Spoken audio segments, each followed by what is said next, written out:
8 महिन्यांचा hair transplant result. प्रत्येक hair ट्रान्सप्लांटमध्ये नॅचरलनेस आणणं खूप महत्त्वाचा विषय आहे. जेव्हा तुमचा ट्रान्सप्लांट ओळखू येत नाही तेव्हाच तो सक्सेसफुल समजला जातो. ह्या केसमध्ये कर्ली हेअर आहेत.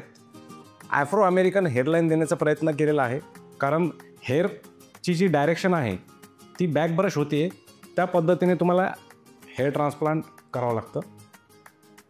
टेम्पल्ससुद्धा ट्रान्सप्लांट झालेला आहे. क्राऊनला सुद्धा ट्रान्सप्लांट झालेला आहे.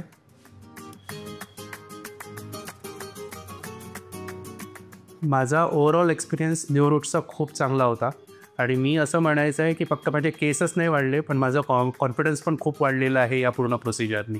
So thank you न्यूरोट्स. हसत राहा, हसणं थांबवू नका.